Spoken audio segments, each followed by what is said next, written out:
Our introductions are done. We're now opening the Hebrew Bible, page 1, starting to read.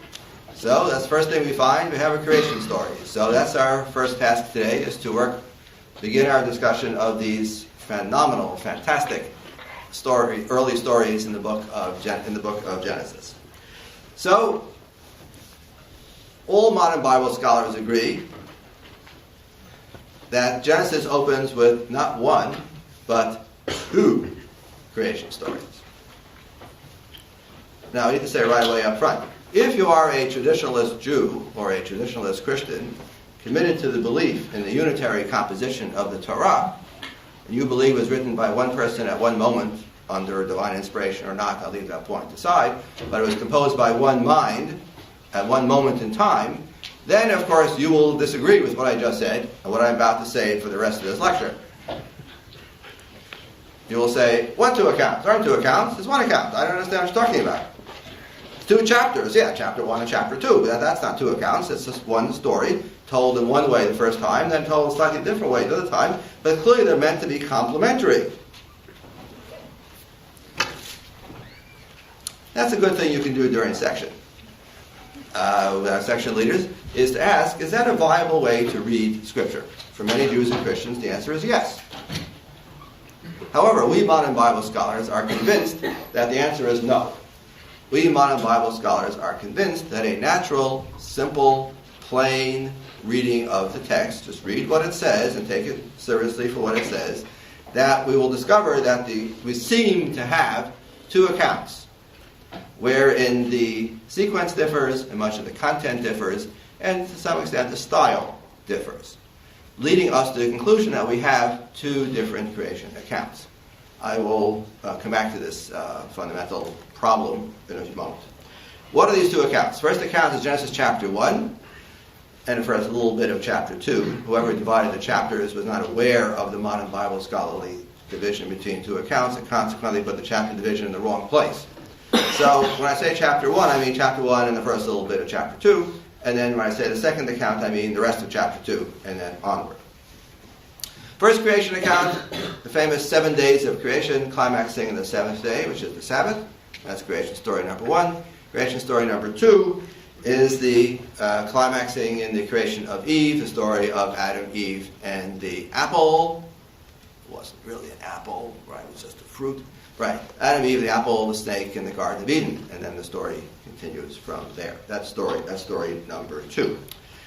As I'll discuss on Wednesday, that story, in which Adam and Eve are expelled from the Garden of Eden, is the first of a series of stories in these early chapters of Genesis, in which humanity rebels against God, rejects the divine mandate, or does something evil in the sight of God, and then consequences follow. We have a series of at least 4 of such episodes in these early chapters of Genesis, but we'll come back to that on Wednesday. So, let's begin. We have then not one, but 2 creation stories. Creation stories you find all over the world. You take your comparative mythology class, you'll find every peoples from the Aleuts to the Zulus, and everybody in between, everybody has creation stories. Who doesn't have creation stories? Right, so there's nothing unusual in the Israelites also having not one, but 2 creation stories. Generally speaking, though, these creation stories, if you do a little comparative mythology, involve either copulation or battle. Where does the world come from? Either we have these 2 gods, God and goddess, with some kind of divine copulation. After all, that's how we know how reproduction occurs. So, presumably, the world itself is born of the fruit of such a standard kind of act of production and reproduction. So the gods are either copulating, or the gods are having a massive battle. There are dragons and massive fights between different teams of gods, and then the world emerges somehow out of the corpses of the losers, the winners, whatever. A whole set of variations. So copulation and battling. Class. Genesis chapter 1, Genesis chapter 2. Is there any divine copulation going on? No. Is there any divine battling going on? No. These 2 stories, though they're different from each other, are united in the fact that they are non-mythological. right? They don't involve a story of the God. Gods are not doing anything except for the act of creation itself. But the Hebrew Bible preserves for us, it seems, relics, if that's the right word, or allusions to creation stories in which we do seem to have God, the true God, the one and only universal God, that God, not to be confused with other gods, where that God is engaged, indeed, not in copulation, but in battle. That the act of creation, it seems, in these passages strewn hither and thither in Scripture, we seem to have allusions to battle scenes of God taking on great sea monsters. And I gave you a bunch of these passages to look at, probably more than I should have. So I just want to look together with you at a couple of these, and also to learn how to teach you, but make sure we all know how to find our way in Scripture. So let's look at Isaiah 51:9. I'll translate here. That will be different from that one because I'm reading the Hebrew. So, arise, gird your strength, the arm of the Lord. Arise as you were in days of old, in generations of time, of eternal time. You are the one who, how's it translated there? Dug out, excavated, chopped. How does it say? Rahab. What's the verb? That's English? Hacked. Hacked is good. Right. You are the one who hacked Rahab, who pierced through or destroyed Tanin, dragon.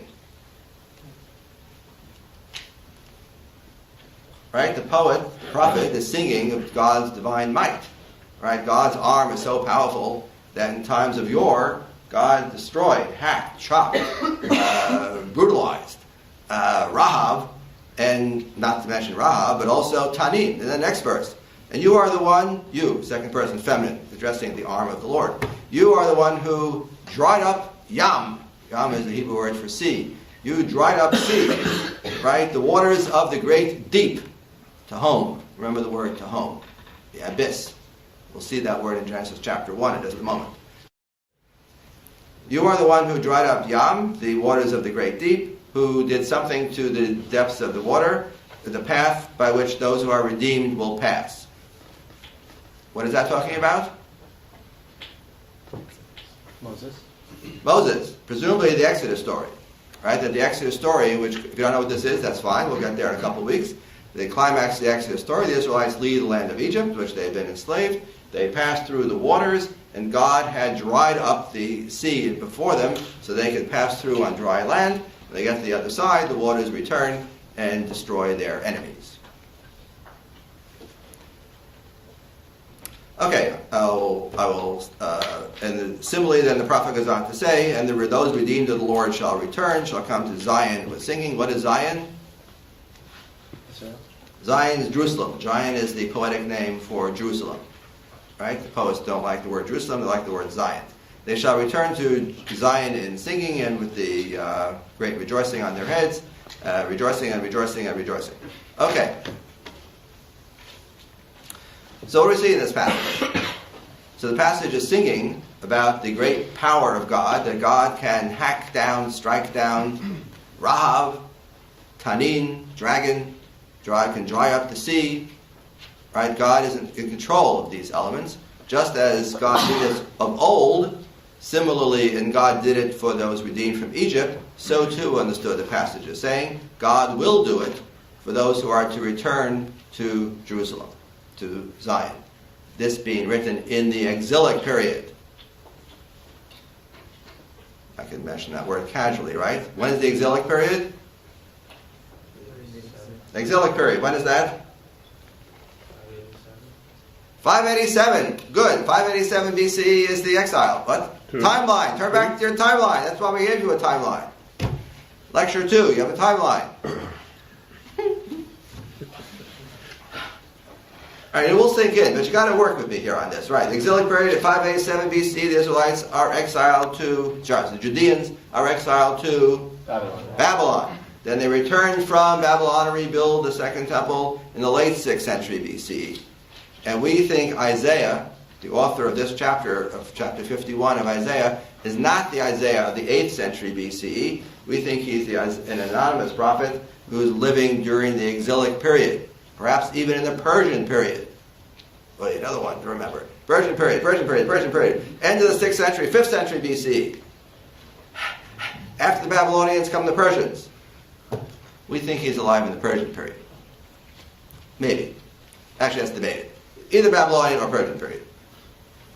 Anyway, why am I telling you all this? Because here we have the prophet Isaiah speaking of the great power of God.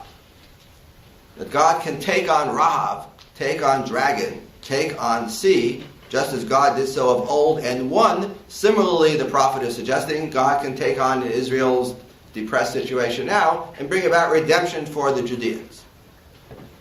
Right? That's the meaning of this passage. So, class, who are these mysterious Rahab, dragon, and sea that God took on in battle and beat? Who are they? Where are they? Answer, we don't know.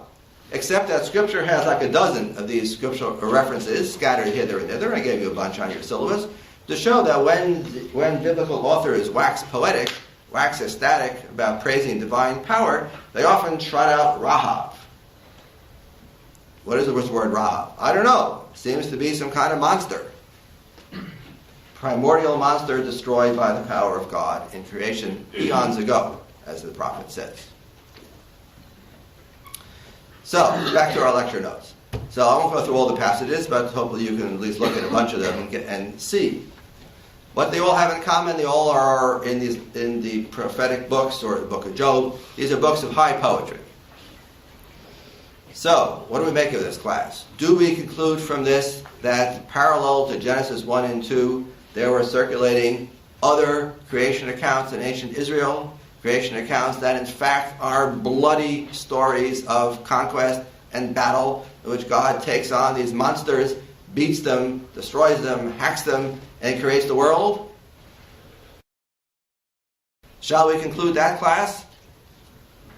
Or shall we say, hey, give me a break. It's a poet. It's poetry. He'll write all kinds of stuff. He's not writing a theological treatise. He's not writing a theological tractate on the creation of the world, right? Or the origins of evil, or any such things. Give me a break. Yeah, he knows that there are stories out there. Every literate person knows there are stories out there. And the prophet, of course, alludes to them for his prophetic imagination, or imagining of God and divine power. How to actualize that in speech. One way is to poetry. God hacked Rahab. Do I believe that God really hacked Rahab? Of course not. It's poetry. Give me a break. Oh, good. Yes, Matt. How do we know that Rahab and the dragon are not names to refer to someone like Satan?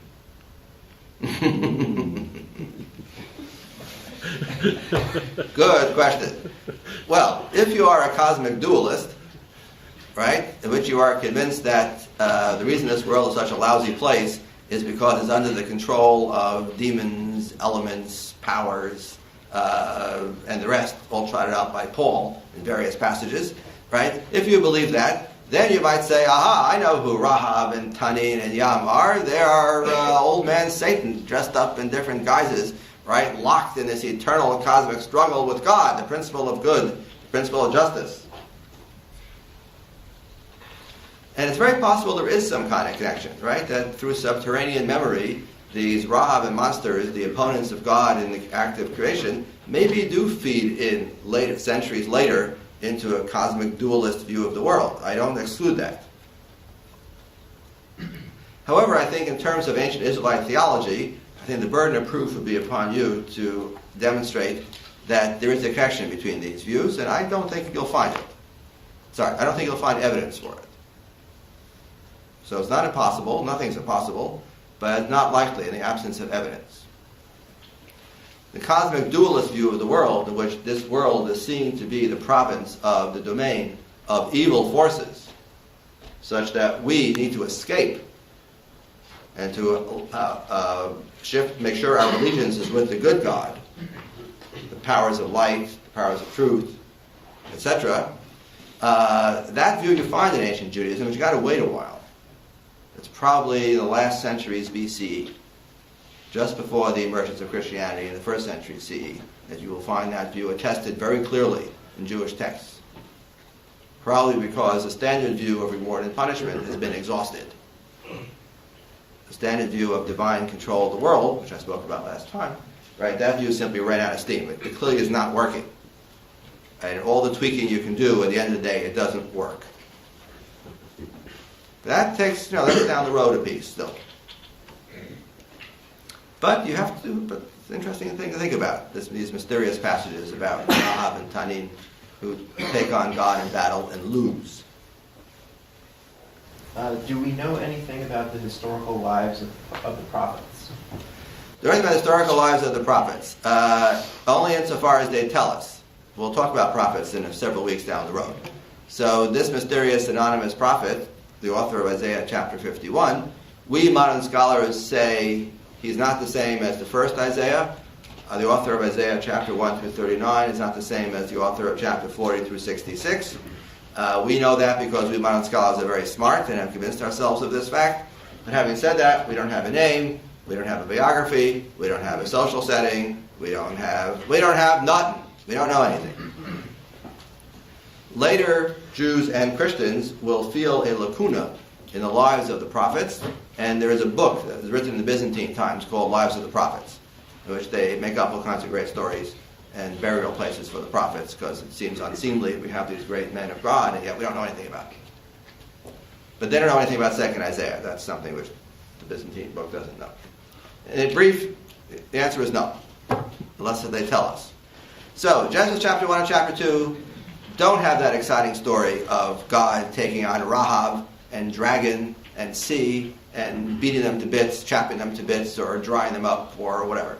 We have instead a very different set of accounts. But even here, if we look carefully, we can perhaps see that the author is aware of these other accounts, or is writing with deliberate opposition to those accounts. So everybody points to those mysterious opening verses of Genesis. Genesis chapter 1 and Genesis chapter 1, verses 1 and 2, which is traditionally translated, "In the beginning God created heaven and earth." But all modern translations, I didn't check all, I checked a bunch, right? There's general consensus among modern Bible scholars that that's an incorrect translation. It should be understood to be "in the beginning, comma, when God created da da da da da da da da da da, then God da da da da da da da." So it's a long, complicated sentence rather than a short, simple sentence. "In the beginning, God created heaven and earth." That's probably not the way to translate the opening verse. Anyway, my point here is that chapter 1, so verse 1 is in the beginning, or when God began to create heaven and earth, comma. Now comes verse 2. "And the earth was tohu and bohu." I don't know, translate that. "The earth was tohu and bohu, and there was darkness upon the deep." Tahom, the same word Isaiah used, we read a moment ago in chapter 51 about Rahab. The same word, tahom. "And the darkness was over the deep, and the wind, or the spirit of the Lord, was fluttering upon the water." To which my only response can only be, what? What are all these things, and where did they come from? This will spawn enormous speculation by later Jews and Christians, that we have a creation, but the creation, there's stuff there already. There is the land, there is darkness, there is the abyss, there is the wind or spirit of the Lord, and then there is this water. What is all that stuff? Where does it come from? I don't know. But I do know that ancient Jews and Christians were much intrigued by verse 2, understanding where these things come from. So the reference, though, to the waters and to Tahom, this reminds me of those things we just read about God taking on the waters and God taking on the deep. Similarly, chapter 1, verse 21, we have dragons are mentioned on the 5th day of creation, right? It says God creating all the fish, 5th day God the fish, and including it says, "Vayivra Elohim et hataninim hagedolim," and God created the mighty dragons. Why do scriptures single that out?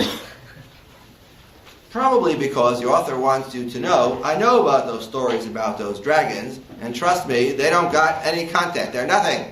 God created the dragons like everything else. Period.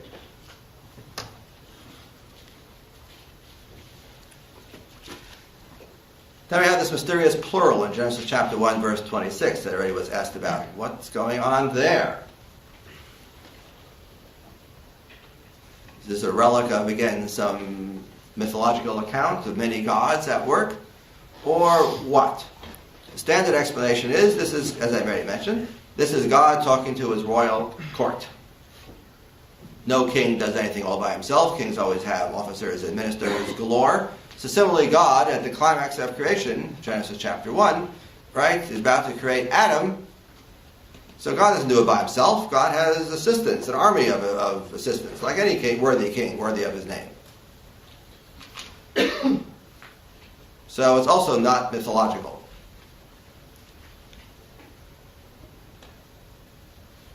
Maybe. Later Jews and Christians will say this is God talking to the angels.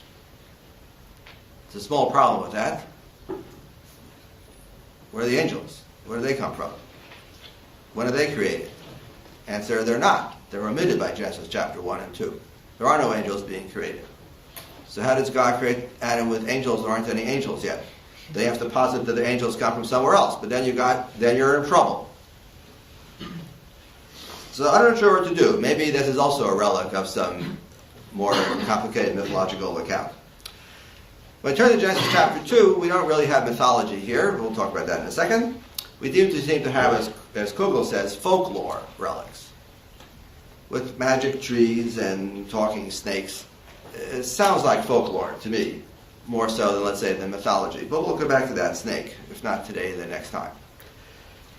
A crucial point. In both Genesis chapter 1 and Genesis chapter 2, God is by himself.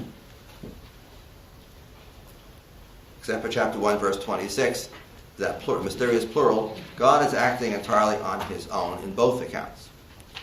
In the first account, the name used for God is Elohim, which seems to be a plural form, and indeed, in some passages in Scripture, Elohim, it governs a plural verb, and seems to be the translation, we would translate that as gods in some passages.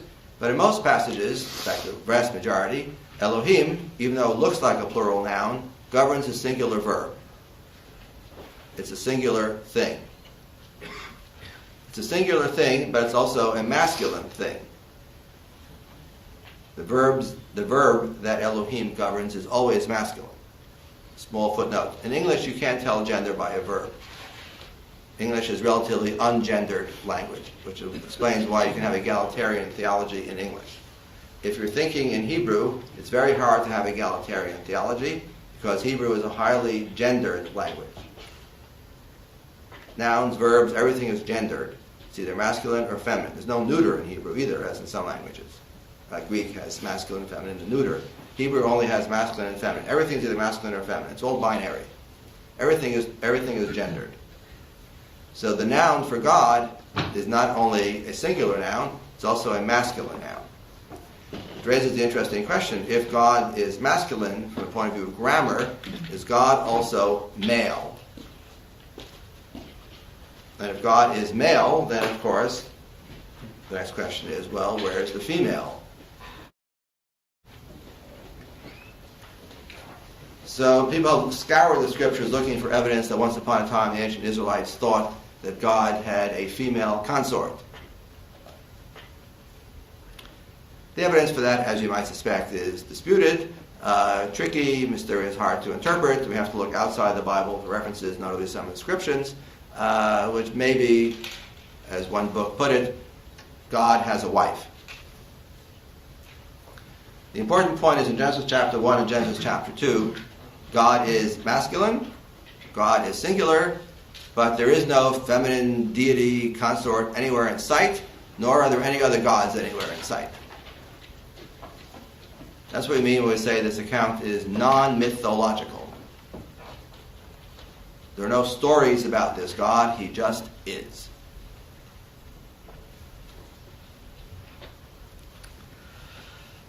Okay, this is by way of a little background. Yes, Matt. Question from the anonymous Jewel. Good.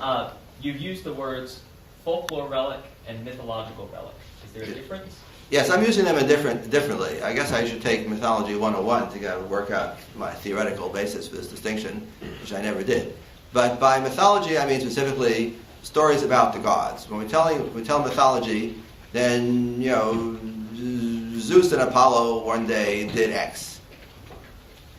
Right? Marduk one day did Y. There was a great battle between Ge and Saturn. You have stories about the gods. That's typically what I mean by mythology. Ancient Israel has no mythology. Or if it is, it's lost. Except for these fragments, like God takes on Rahab. God takes on the sea. And there's a battle. Well, that's a story about God. Otherwise, all the stories about God in the Israelite scriptures, Hebrew Bible, are God acting with humans. Judging, talking, giving laws, revelation, and the rest. But God himself has no story. There's no birth, there's no death, there are no battle scenes, no nothing. I call that mythology. Folklore are all kinds of motifs we see typically in stories from nations throughout the world, again, from the Aleuts to the Zulus, everybody in between. We have all kinds of interesting stories about, remarkable stories about nature. So in Genesis chapter 2 and 3, we have these mysterious trees in the Garden of Eden, these magic trees. We have a talking snake. These are typical motifs of folklore. The issue here is not true and false. Don't confuse this. That's not the category. I'm not saying mythology is a way of saying something is false. No, I'm not saying that at all. It's not what we mean. But mythology are sacred stories about the gods. That's mythology. Yes, sir. Is there any concept of the royal we in Israel at this time? Well, yeah, that's how people try to get also explain chapter 1, verse 26. God is getting very royal, first person plurally, when he's creating Adam. Everything else he can do without the first person plural. But he gets to Adam, the climax of the creative process, God now shifts to the royal we. Does this ancient Hebrew have a royal we? Not really. But, it does. Chapter 1, verse 26 of Genesis. It's right there. I don't know. I don't think so. But interpreters have suggested that too. Good. All right, let's do other questions. Okay, let's do a little compare and contrast these two creation accounts, just so we can see if they in fact are, complementary, different, contradictory, whatever word we think is appropriate. Chapter 1, first creation account, attributed by modern Bible scholars to this mysterious entity called P. And we'll talk more about that. God creates the world through speech. The main verb uses speech. God says, let something be, and lo and behold, it is. So the creative power of God is manifest in divine speech. That's Genesis chapter 1. Another interesting motif in Genesis chapter 1 is separation.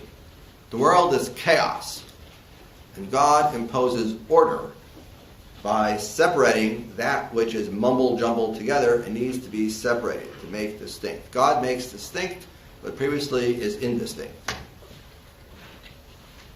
That's a motif we see especially in the early days of creation, separating light from dark, separating the waters above from the waters below. These are acts of separation. Last but not least, in chapter 1, we have a mysterious verb, bara in Hebrew. This verb appears elsewhere in Scripture, but wherever this verb appears, God is always the subject.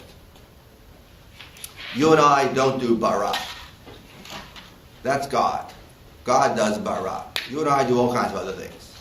We can chop, cut, fashion, sand, file, drill. We can do all kinds of verbs, right? But we don't do bara. Only God does bara.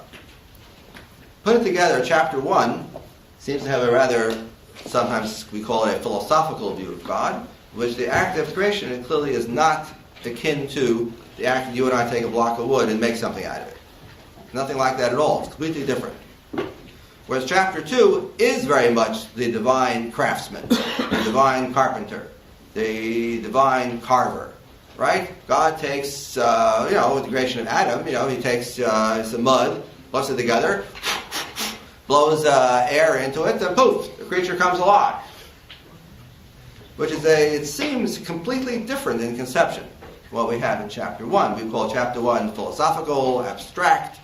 Chapter 2 is very much God as divine carpenter, the divine artisan, right? Putting the world together. There's no creation through speech.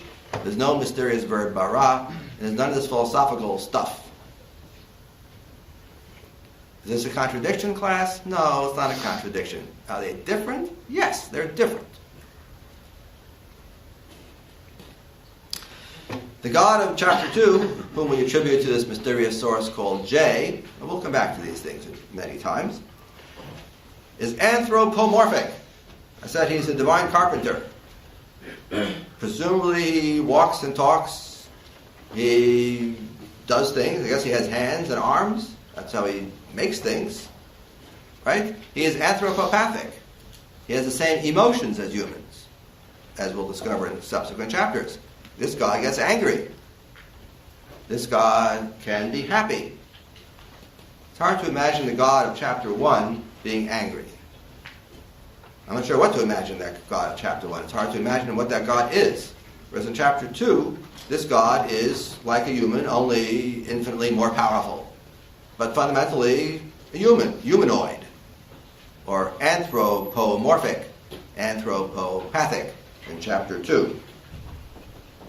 First creation story. The great climax is the Sabbath. It ends with 6 days of creation, and God rests on the 7th. Presumably, as Kugel talks about this, presumably the implied message here is that maybe you too should observe the Sabbath. Since God sanctified the day and made it holy, then I guess it's a good thing that you too should rest on the 7th day. So that seems to be the, quote, point of the first creation story, an endorsement of the Sabbath day. And indeed we find that in the Ten Commandments, in Exodus chapter 20. Right? 7 days you shall labor, 6 days you shall labor, and the 7th day you shall rest, because the Lord your God created the world. That seems to be the theory of Genesis chapter 1. Genesis chapter 2, the second account, has no reference to the Sabbath at all. It seems to have as its point not the endorsement of the Sabbath, but it's an etiological tale, or etiology. What is etiology? This. Right, etiology is a story, logos, theory, doctrine, rationale, of etios. Etios in Greek means, or itia in Greek means responsibility. An etiological tale is a tale that explains to you why things are the way they are. That's an etiology, etiological tale. It explains the origins of things, why things are the way they are. So, the story in chapter 2, which leads into the story of chapter 3, the expulsion from the garden, which we'll talk about more next time, there's a series of explanations. Why is it so hard to make a living? Why is childbirth for women so difficult? Why are women subservient to their husbands? That's written by someone who thinks women are subservient to their husbands. Why snakes don't have feet? Why humans wear clothes? Why men desire women? Well, these are interesting questions. Well, this story in chapter 3, which we'll talk about next time, right, which is in turn a continuation of the story in chapter 2, right, explains all these things to you, these mysteries of the world. Why are things this way? Why aren't things some other way? How come animals give birth without so little pain and suffering? How come animals seem to support themselves without working so hard? They don't have to get undergraduate degrees and then graduate degrees and then, spend internships and fellowships galore. They just go out and eat.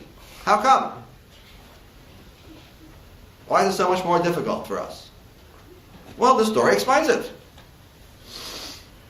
We'll come back to it. Don't worry, we'll come back to this. So this is an etiological tale. Chapter 1 has no etiologies except insofar as the Sabbath. Chapter 2 explains all kinds of things about the way the world is.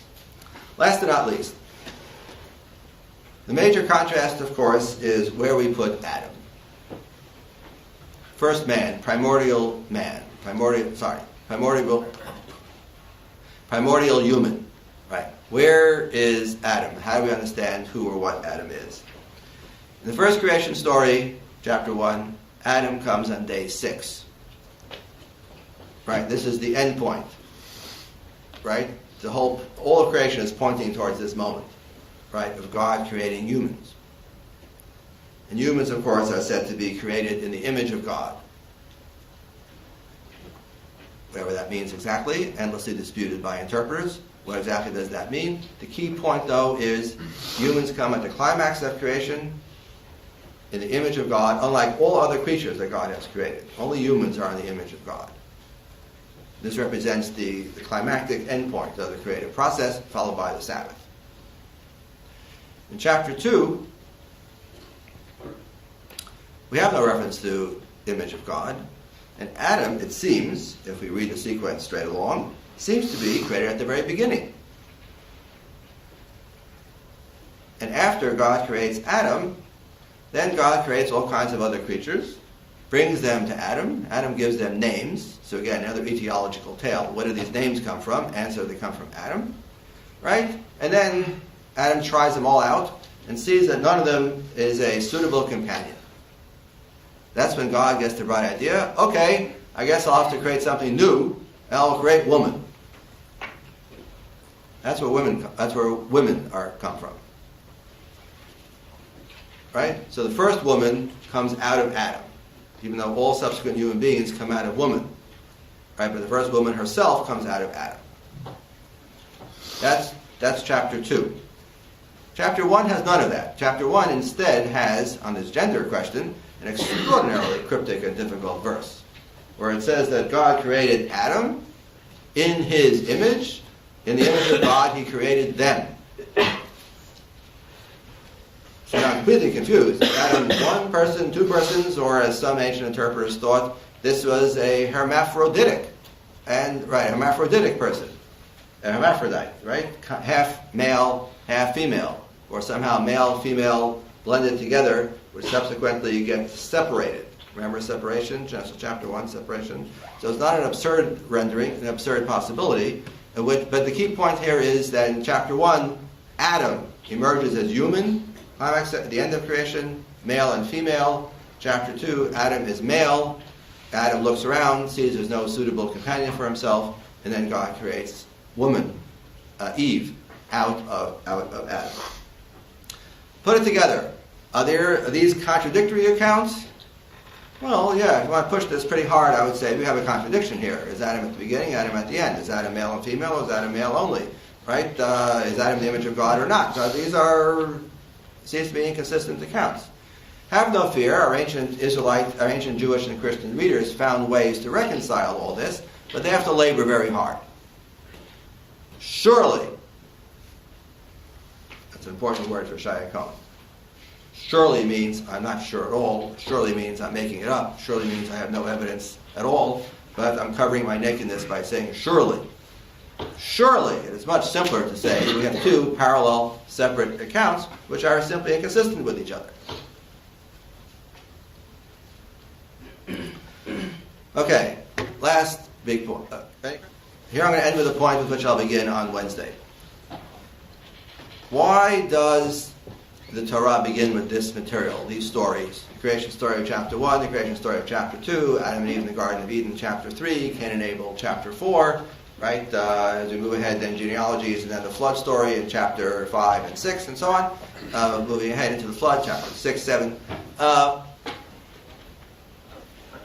These are not simply told as stories because they're great stories. You know, from the point of view of stories, these are great stories.